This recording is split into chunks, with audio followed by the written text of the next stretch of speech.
Good morning and welcome to this morning's service. Today is Dharma School Mochitsuki, and so we want to join them for this activity. As we approach the end of the year, we are mindful of the kinds of traditions that our families observe from year to year.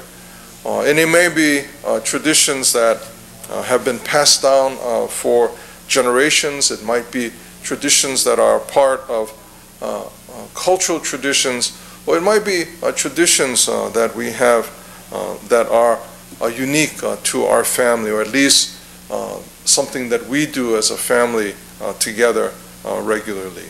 And all of these kinds of traditions that we observe have meaning and significance. We may not remember where these traditions come from, but as we observe them, they give us a sense of belonging, a sense of stability, of being a part of something that is more than us. And I think that's important as we observe these traditions.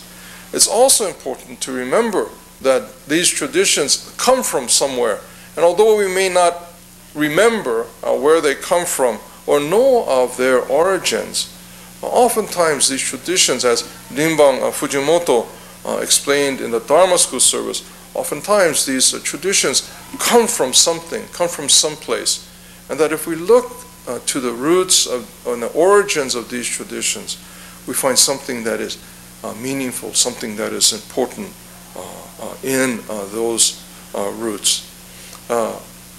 In our Jodo Shinshu, we observe many traditions.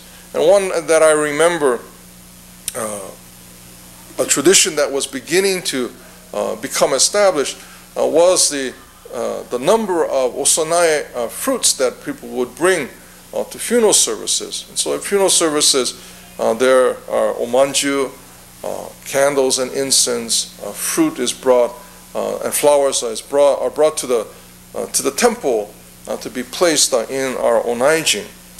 And over the years, the Abba produced a booklet that's very helpful, a handbook that describes these things that need to be observed, the order of the service, why some of these practices are observed, and the kinds of osanae and what to bring.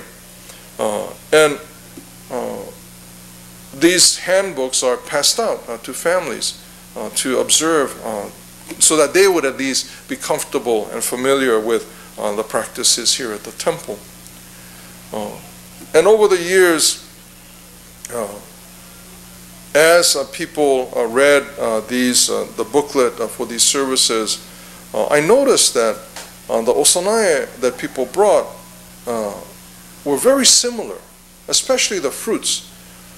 Usually apples and oranges and then a banana. And it became, every service we would have apples, oranges, and bananas. And, and it kept occurring all the time. Not just for the funeral services, but also it started to occur in our memorial services. And I found this rather peculiar because, of course, we're not limited to apples, oranges, and bananas. And I wondered, why people weren't bringing other things. And it turned out that in our booklet, it states clearly 6 round fruits. And so people felt that they needed to bring 6 round fruits to the temple. And so this tradition that was established, people bringing 6 round fruits, and I guess 6 round fruits was enough, so they brought a banana. And it might have said bring a banana, a bunch of bananas too. I mean, it was for the convenience, because people would ask, what should we bring? What should we bring? And so rather than explain every time, I think the example was given. For example, 6 round fruits and a banana. But that became the origins of this practice of 6 round fruits.